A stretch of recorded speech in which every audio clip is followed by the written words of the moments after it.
Hello students, welcome to my YouTube channel.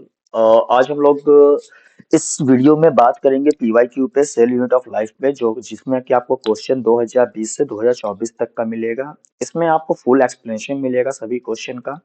और अगर आपको किसी भी टॉपिक पे अगर खास वीडियो चाहिए तो आप मुझे कमेंट कर सकते हो कि सर मुझे इस टॉपिक पे प्रॉब्लम है, इस टॉपिक में मुझे वीडियो चाहिए। मैं कोशिश करूंगा कि आपको सही से समझाने की। तो चलो फिर आज की सभा शुरू करते हैं। तो जी, ये जो हमारे पास जो पहला क्वेश्चन है वो नीट 2024 में पूछा गया है और ये मैच द फॉलोइंग है। और इसमें आप देख सकते हो कि इसमें साइंटिस्ट का नाम दिया हुआ है, साथ में उनकी डिस्कवरी के बारे में आपको बताना है। तो जो सबसे पहले साइंटिस्ट है वो हमारे फ्लेमिंग, और फ्लेमिंग ने दिया था क्रोमैटिन नेट के बारे में बताया था, यानी ए का हो जाएगा आपका 2। अच्छा, रॉबर्ट ब्राउन के बारे में आप बचपन से पढ़ते आ रहे हो कि रॉबर्ट ब्राउन ने बताया था आपको न्यूक्लियस के बारे में। हम लोग हमेशा बात करते हैं कि भाई डिस्कवरी ऑफ न्यूक्लियस तो कौन है भाई, तो रॉबर्ट ब्राउन। जो तीसरे साइंटिस्ट है आपके जॉर्ज पैलेट। जॉर्ज पैलेट ने बताया था आपको राइबोसोम के बारे में। और कैमिलो गोल्जी ने आपको बताया था गोल्जी बॉडी के बारे में। अब ध्यान से देखना, ये जो स्टेटमेंट लिखा हुआ है डिस्क शेप्ड सैक और सिस्टर्निनियस सेल न्यूक्लियस, तो बेसिकली ये जो स्टेटमेंट लिखा हुआ है ये लिखा हुआ है आपका गोल्जी कॉम्प्लेक्स के बारे में। तो आपका अकॉर्डिंग टू ऑप्शन आपका आंसर क्या हो जाएगा, ए। अब दूसरे क्वेश्चन पे जाते हैं, जो कि अगेन वापस से आपका 2024 री एग्जाम का है। और इसमें आपसे पूछा है मीजोजोम के बारे में। अब मीजोजोम क्या होता है? तो भाई, अगर आपको बैक्टीरिया का सेल पता होगा या उसके स्ट्रक्चर पता होगा, तो आपको ये भी पता होगा कि बैक्टीरिया का जो सेल इन्वेलप होता है वो 3 लेयर से बना होता है। ठीक है। सबसे बाहर में होता है आपका ग्लाइकोकैलिक्स, उसके बाद होता है आपका सेल वॉल, और उसके अंदर प्रेजेंट होता है आपका प्लाज्मा मेम्ब्रेन। अब प्लाज्मा मेम्ब्रेन क्या करता है कि ये एक्सटेंशन अंदर की तरफ बनाता है, और इसी एक्सटेंशन को हम लोग क्या बोलते हैं, मीजोसोम। तो भाई अब अपने ऑप्शन को पढ़ते हैं हम लोग। तो पहला ऑप्शन है मेम्ब्रेन बाउंड वस्कुलर टिब्यू स्ट्रक्चर। नहीं भाई, तो प्रोकैरियोटिक में कभी भी आपको मेम्ब्रेन बाउंड स्ट्रक्चर देखने को नहीं मिलेंगे। दूसरा ऑप्शन क्या बोल रहा है कि chain of many ribosome attach to single mRNA. अब जो सिंगल एमआरएनए है इस पे ढेर सारा अगर राइबोसोम कनेक्टेड होता है, तो इस स्ट्रक्चर को हम लोग बोलते हैं पॉलीराइबोसोम, या फिर इसी को हम लोग क्या बोलते हैं, पॉलीजोम। ठीक है। यानी ये भी आपका आंसर क्या है, ऑप्शन क्या है, गलत है। तीसरा क्या है कि भाई special structure formed by extension of plasma membrane. तो भाई ये आंसर हमारा क्या है, सही है। थर्ड क्वेश्चन देखते हैं। थर्ड क्वेश्चन भी आपका नीट 2024 री एग्जाम का है, और ये भी आपका मैच द फॉलोइंग पे है। और ये बेसिकली आप लोग देखोगे तो ये न्यूक्लियस टॉपिक से है। अब भाई हिस्टोन क्या होता है? तो हिस्टोन आपको पता है कि जब हम लोग पढ़ते हैं न्यूक्लियोसोम, तो न्यूक्लियोसोम आपके दो चीजों से बना होता है। एक होता है डीएनए, और साथ में होता है आपका हिस्टोन प्रोटीन। ठीक है। अब डीएनए तो आपका निगेटिवली चार्ज होता है, साथ में ये एसिडिक होता है।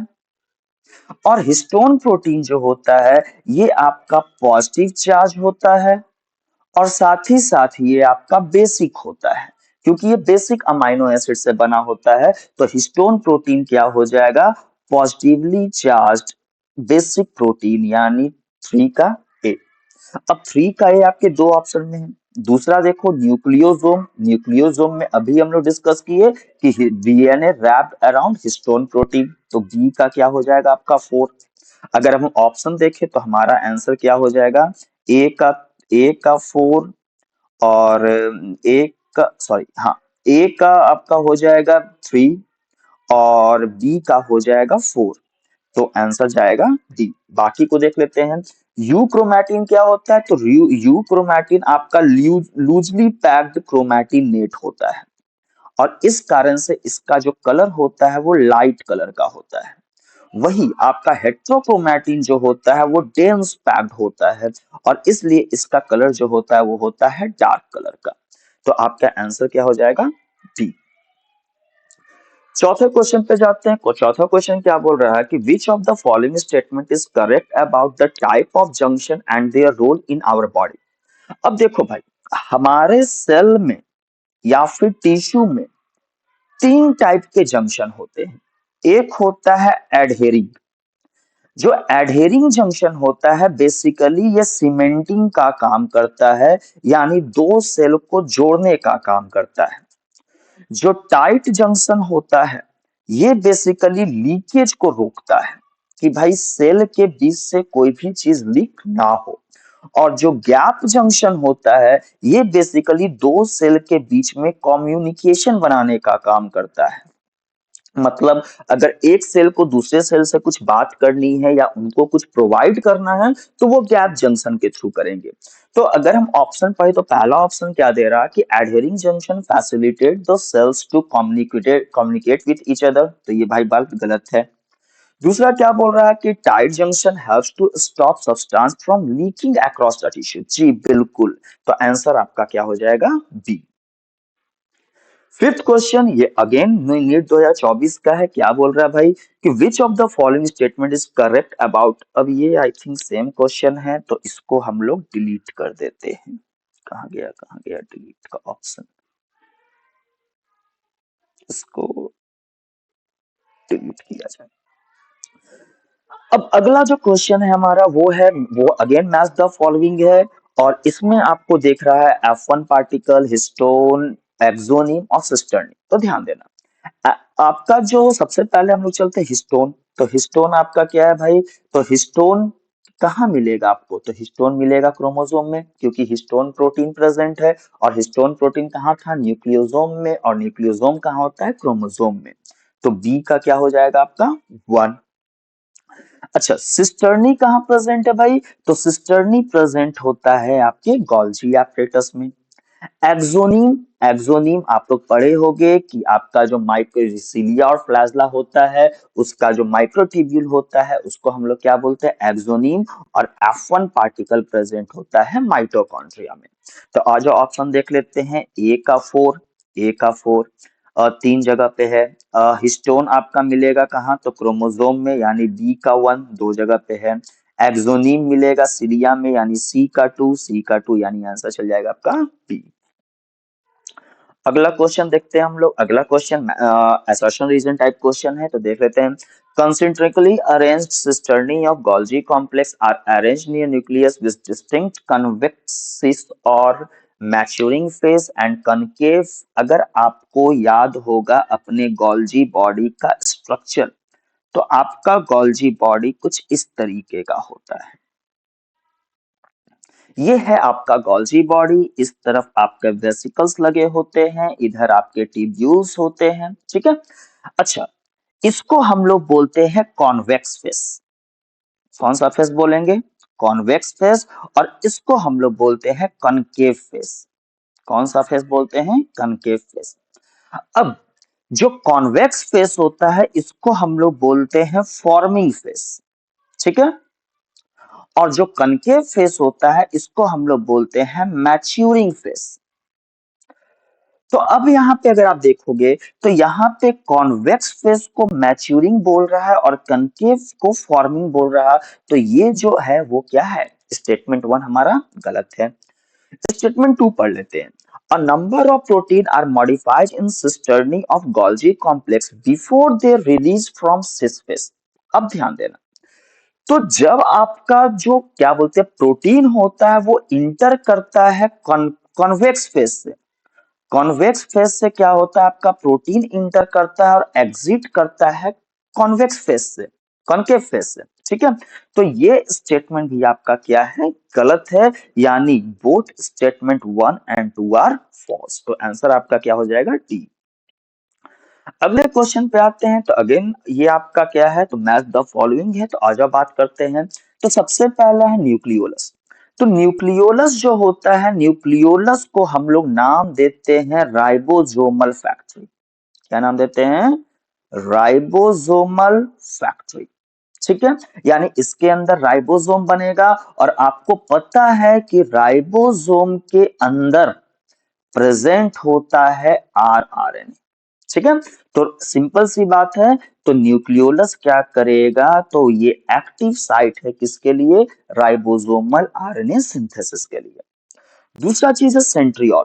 अब सेंट्रियोल जो होता है, आपको पता होगा कि सेंट्रियोल का जो स्ट्रक्चर होता है, बेसिकली ये कार्टविल लाइक स्ट्रक्चर होता है, जिसमें 9 आपके माइक्रोट्यूब्यूल प्रेजेंट होते हैं, ठीक है, जिसको रेडियल स्पोक बोलते हैं। तो सेंट्रियोल का स्ट्रक्चर कैसा हो जाएगा, कार्टविल। ल्यूकोप्लास्ट जो कि स्टोर करने में काम आता है, और ल्यूकोप्लास्ट आपके 3 टाइप के होते हैं, अमाइलोप्लास्ट, प्रोटियोप्लास्ट और एल्यूरोप्लास्ट, सॉरी एलियोप्लास्ट। तो ये काम आएगा आपका न्यूट्रिएंट को स्टोर करने में। और लास्ट है आपका गोल्जी का एपरेटस, जो कि काम आता है ग्लाइकोलिपिड के फॉर्मेशन में। तो आज हम मिला लेते हैं, न्यूक्लियोलस का हो जाएगा 3, यानी ए का 3 दो जगह है, सेंट्रियोल यानी बी का 2, तो आंसर हो जाएगा आपका ए। नेक्स्ट क्वेश्चन हमारे पास, डीएनए प्रेजेंट इन क्लोरोप्लास्ट। अब ध्यान देना, चाहे क्लोरोप्लास्ट हो या फिर आपका माइटोकॉन्ड्रिया हो, चाहे क्लोरोप्लास्ट हो या माइटोकॉन्ड्रिया हो या फिर प्रोकैरियोटिक सेल हो, इन तीनों के अंदर जो डीएनए पाया जाता है वो डबल स्ट्रैंडेड होता है, और साथ ही साथ वो सर्कुलर होता है। देख लेते हैं, सर्कुलर एंड डबल स्ट्रैंडेड। ठीक है, अगला जाते हैं। वापस से सेम क्वेश्चन है, और इस टाइप के क्वेश्चन हम लोग ऊपर भी डिस्कस कर चुके हैं कि भाई एक्सोनिम कहाँ होगा, तो एक्सोनिम होगा सिलिया एंड फ्लैजेला में।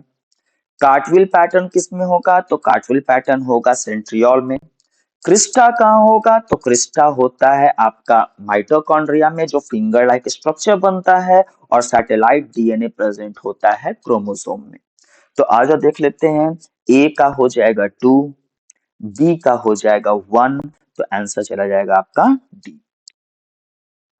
नेक्स्ट क्वेश्चन, ये भी आपका एसर्शन रीजन टाइप क्वेश्चन है। अब देखते हैं भाई कि mitochondria and chloroplast both double membrane bond organelle. बिल्कुल सही बात है, माइटोकॉन्ड्रिया हो चाहे क्लोरोप्लास्ट हो, दोनों आपके डबल मेम्ब्रेन बॉन्ड ऑर्गेनल होते हैं। ये है आपका माइटोकॉन्ड्रिया और ये है आपका क्लोरोप्लास्ट। ठीक है, अब क्या बोल रहा है कि inner membrane of mitochondria is relatively less permeable as compare to chloroplast. अब ध्यान देना, जो क्लोरोप्लास्ट का इनर मेम्ब्रेन होता है ना, ये नॉन परमिएबल होता है, ये नॉन परमिएबल होता है। नॉन परमिएबल का मतलब क्या है, ये किसी भी आयन को इंटर करने नहीं देता है। ठीक है, तो अगर ये नॉन परमिएबल है, और माइटोकॉन्ड्रिया जो होता है इसका जो इन ये लेस परमिएबल होता है, तो भाई सिंपल सी बात है, एक लेस परमिएबल एक नॉन परमिएबल है, यानी माइटोकॉन्ड्रिया का जो इनर मेम्ब्रेन होगा वो क्लोरोप्लास्ट के इनर मेम्ब्रेन से ज्यादा परमिएबल होगा। ठीक है, तो ये स्टेटमेंट आपका क्या है, गलत है। तो भाई आंसर क्या हो जाएगा, statement 1 is correct but statement 2 is not correct. अगला क्वेश्चन देखते हैं, how many different proteins does the ribosome consist of. अब ये जो क्वेश्चन है, ये है तो आपके सेल चैप्टर से, बट इसका आंसर छुपा है आपके मॉलिक्यूलर जेनेटिक्स में, और इसका आंसर होगा 80 टाइप्स ऑफ प्रोटीन। अगला क्वेश्चन देखते हैं, Which of the following are not considered as part of endomembrane system। अब ध्यान देना, जो इंडोमेम्ब्रेन सिस्टम होता है ना, हम लोग बात कर रहे हैं किसकी, इंडोमेम्ब्रेन सिस्टम की। अब जो इंडोमेम्ब्रेन सिस्टम होता है, ये बेसिकली 4 सेल ऑर्गेनल से बनता है, और इसको हम लोग याद रखते हैं गर्ल कॉम्प्लेक्स। किससे बात करते हैं, गर्ल कॉम्प्लेक्स। और अगर प्लांट होगा तो एक वी जोड़ देंगे, और इसको हम बोलते हैं गर्ल कॉम्प्लेक्स। ठीक है, G for Golgi body, ER for endoplasmic reticulum,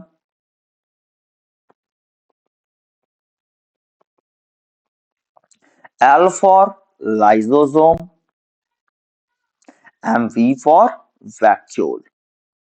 ठीक है, तो आज देखते हैं कि इसमें से इंडोमेम्ब्रेन सिस्टम का पार्ट कौन कौन नहीं है। तो भाई जो इन पांच चारों में से नहीं होगा वही हो जाएगा। तो एक माइटोकॉन्ड्रिया नहीं है, क्लोरोप्लास्ट नहीं है और पेरोक्सिसोम नहीं है। तो ए सी and E, A C E and ई मतलब ए आंसर जाएगा आपका। इसके बाद क्या बोल रहा है कि which of the following function is carried out by cytoskeleton. अब ध्यान देना, साइटोस्केलेटन जो होता है वो बेसिकली दो चीज से बना होता है, माइक्रोट्यूब्यूल और माइक्रोफिलामेंट। और ये दोनों मिलके आपके सेल में मोटिलिटी का काम करते हैं, एक definite shape and size provide करते हैं। ठीक है, तो ध्यान देना, तो क्या प्रोटीन सिंथेसिस में हेल्प करेगा? बिल्कुल नहीं। ट्रांसपोर्ट में? बिल्कुल नहीं। न्यूक्लियर डिवीजन में? बिल्कुल नहीं। आंसर क्या जाएगा आपका? मोटिलिटी में। अगला क्वेश्चन देखते हैं, ये भी आपका सेशन रीजन टाइप क्वेश्चन है कि भाई in bacteria the mesosome are form by extension of plasma membrane. अभी अभी हमने ऊपर डिस्कस किया था कि भाई आप में जो बैक्टीरिया होता है उसमें जो मेसोसोम होता है वो प्लाज्मा मेम्ब्रेन का इनर एक्सटेंशन होता है, यानी ये स्टेटमेंट क्या आपका सही है। अब क्या बोल रहा है, किस स्टेटमेंट टू क्या बोल रहा है कि the mesosome in bacteria help in DNA replication and cell wall formation in the light. ठीक है, तो मतलब क्या है कि मेसोसोम में जो बैक्टीरिया है वो डीएनए के रेप्लिकेशन में हेल्प करता है और सेल वॉल फॉर्मेशन में हेल्प करता है। तो हाँ, बिल्कुल सही बात है। जो मेसोसोम होता है वो डीएनए का रेप्लिकेशन भी करवाता है, सेल वॉल का फॉर्मेशन भी करवाता है और साथ ही साथ रेस्पिरेशन भी करवाता है। तो दोनों स्टेटमेंट आपके क्या हैं? सही हैं। तो आंसर चल जाएगा आपका सी। अगला क्वेश्चन देखते हैं, which of the following statement are correct with respect to Golgi apparatus. अब हम लोग को बात करनी है गोल्जी एपरेटस के रिस्पेक्ट में। तो भाई गोल्जी बॉडी जो होता है वो आपका, आपको पता होगा कि ये ग्लाइकोप्रोटीन और ग्लाइकोलिपिड का फॉर्मेशन करता है। ठीक है, तो आजा देखते हैं, क्या ये important site for glycolipid and glycoprotein? बिल्कुल सही बात है। ठीक है, यानी पहला स्टेटमेंट आपका क्या है? सही है।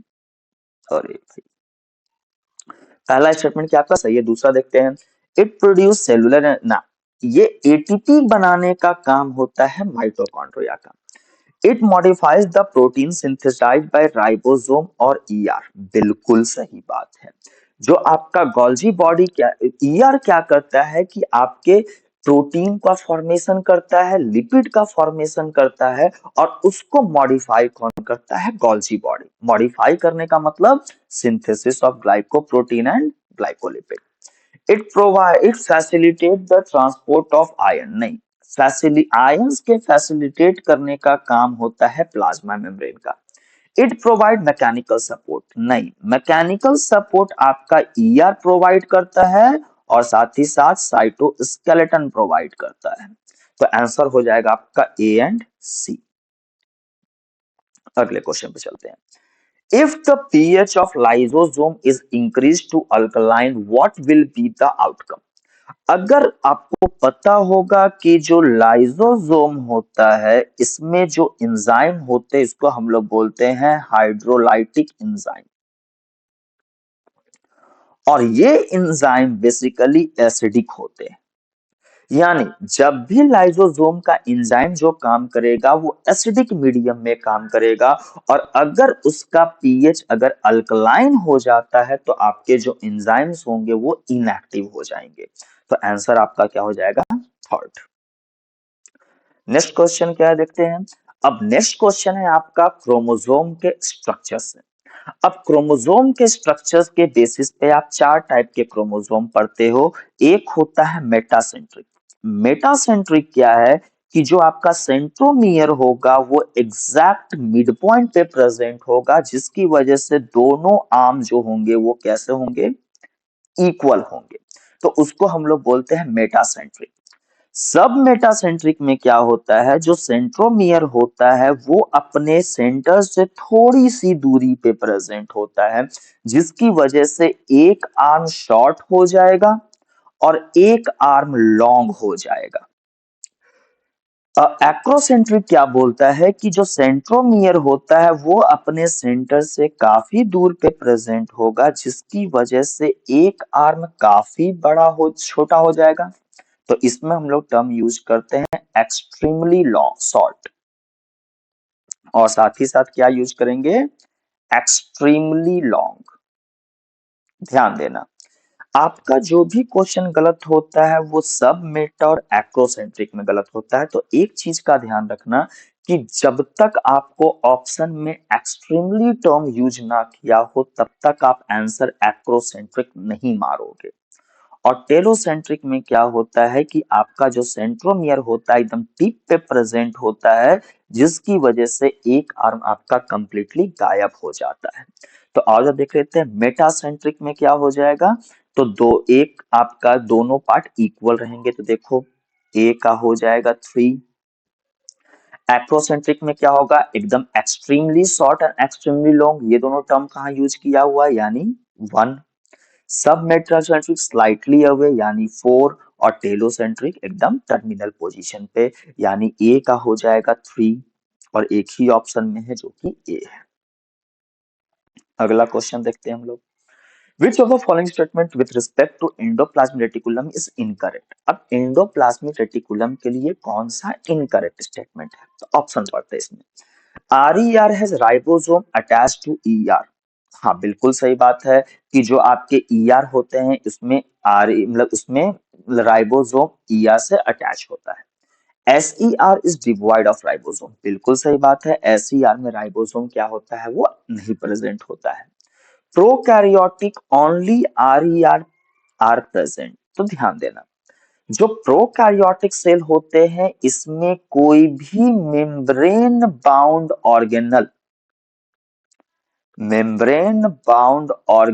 जो होते हैं वो क्या होते हैं, एब्सेंट होते हैं इन प्रोकैरियोटिक सेल।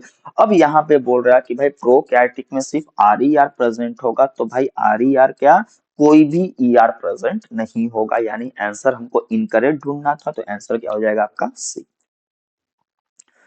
अगला क्वेश्चन क्या बोल रहा है, when the centromere is situated in the middle of two arm. अब देखो इसी क्वेश्चन को हमने ऊपर डिस्कस किया था इस जगह पे, कि जब आपका जो सेंट्रोमियर है वो एकदम बीच में प्रेजेंट है, तो उसको कौन सा क्रोमोसोम बोलते हैं, तो उसको हम लोग बोलते हैं मेटासेंट्रिक। ठीक है, अगला देखते हैं। अगला क्वेश्चन क्या है भाई, ये तो हो गया, ये देखते हैं। हाँ, ये क्वेश्चन भी आपका सेल ऑर्गेनेल से है। यहाँ पे हम लोग बात करें क्रिस्टी की, तो क्रिस्टी आपको पता होगा माइटोकॉन्ड्रिया के अंदर जो इनर मेम्ब्रेन होता है वो फिंगर लाइक प्रोजेक्शन ऐसे बनाता है, और इसी को हम लोग क्रिस्टी बोलते हैं, और इसका सिंगुलर होता है क्रिस्टा। ठीक है, तो ए का हो जाएगा इनफोल्डिंग ऑफ माइटोकॉन्ड्रिया। थैलेक्वाइड्स कहाँ प्रेजेंट होते हैं, तो थैलेक्वाइड्स प्रेजेंट होते हैं आपके क्लोरोप्लास्ट में इस तरीके से। ठीक है, इसको हम लोग क्या बोलते हैं, इसको हम लोग बोलते हैं थैलेक्वाइड, और group of thylakoid is known as grana. यानी थैलेक्वाइड कहाँ प्रेजेंट होगा आपका, disc sorry sorry sorry disc shaped, कहाँ गया, प्लास्टिड आ जाएगा, सॉरी। थैलेक्वाइड क्या हो जाएगा, flattened membranous structure sac membranous sac in stroma of plastic। Centromere of course सी बात है, प्राइमरी कंस्ट्रक्शन के पास प्रेजेंट होता है, तो वो हो जाएगा क्रोमोसोम, और सिस्टर्नी कहाँ हो जाएगा, तो आपका गोल्जी बॉडी में। तो मिला लेते हैं हम लोग भाई, ए का थ्री एक ही ऑप्शन में है, तो आंसर क्या चला जाएगा आपका सी। अगला क्वेश्चन देखते हैं हम लोग, विच of the following is an incorrect statement. अब हम लोग को इनकरेक्ट स्टेटमेंट ढूंढना है, ध्यान देना। पहला ऑप्शन क्या बोल रहा है कि mature sieve tube element possesses a conspicuous nucleus and usual cytoplasmic organelle. अब ध्यान देना, अगर सिव ट्यूब इमैच्योर होगा तो उसके अंदर सभी चीजें प्रेजेंट होगी, बट अगर सिव ट्यूब आपका मैच्योर है तो उसके अंदर ना ही आपको कोई सेल ऑर्गेनल मिलेगा और ना ही आपको न्यूक्लियस मिलेगा। ठीक है, तो आपका हमको ढूंढना क्या था, इनकरेक्ट स्टेटमेंट। तो पहला ही स्टेटमेंट आपका क्या है, इनकरेक्ट है। लेकिन बाकी ऑप्शंस को भी हम लोग देख लेते हैं। दूसरा ऑप्शन क्या बोल रहा है कि micro bodies are present both in plant and animal. बिल्कुल सही बात है। माइक्रो बॉडीज तीन टाइप के होते हैं, एक होता है परऑक्सीजोम, दूसरा होता है ग्लाइऑक्सीजोम और तीसरा होता है स्फेरोजोम। स्फेरोजोम।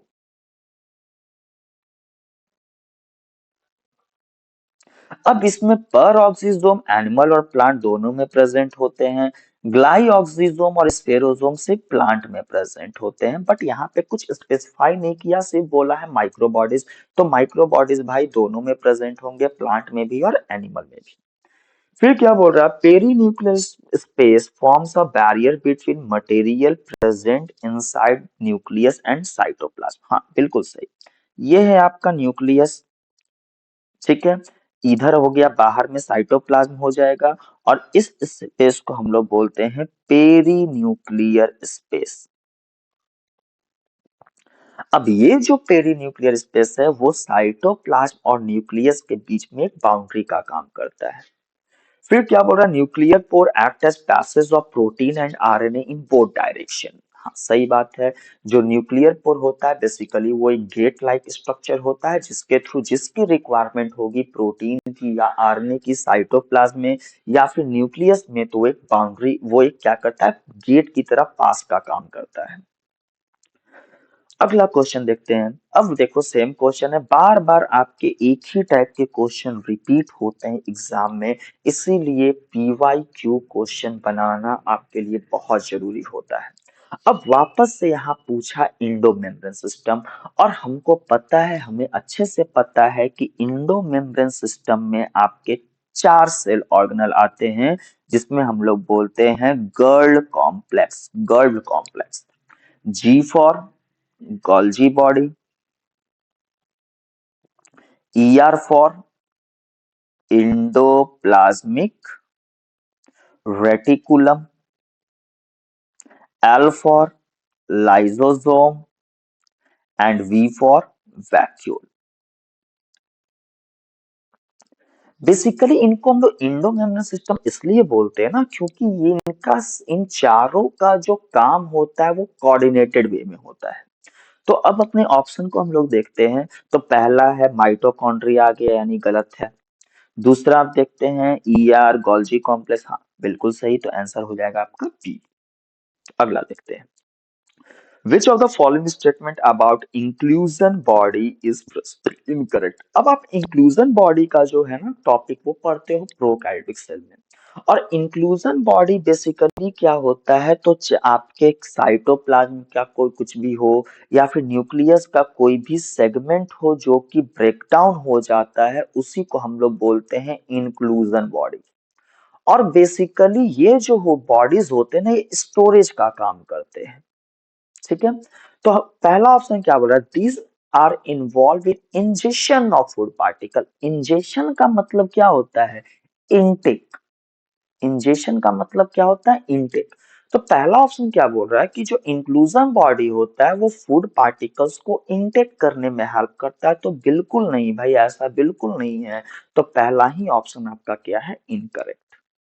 अगला देखते हैं, which is the important site of formation of glycoprotein and glycolipid। अभी सेम क्वेश्चन हम लोग ऊपर करके आ रहे हैं कि भाई ग्लाइकोप्रोटीन और ग्लाइकोलिपिड का जो बनाने का काम होता है वो होता है गोल्जी बॉडी का।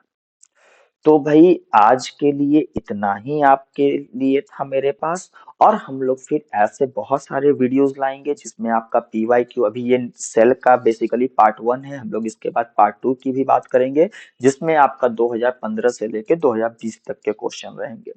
अगर आपको ये वीडियो अच्छा लगा हो तो प्लीज वीडियो को लाइक करें और चैनल को सब्सक्राइब कर ले, और साथ ही साथ बेल आइकन को दबाना ना भूले, और अपने फ्रेंड्स के साथ भी आप इस चैनल को शेयर कर सकते हैं। हम लोग, और आपको जो भी टॉपिक में प्रॉब्लम होगा, खास बॉटनी में किसी भी टॉपिक में अगर आपको प्रॉब्लम होगा, तो आप मुझे कमेंट सेक्शन में बता सकते हो। मैं उसके लिए खास वीडियो बना के आपके लिए ले आऊंगा। तो आज के लिए इतना ही। आज की सभा हम लोग समाप्त करते हैं। धन्यवाद।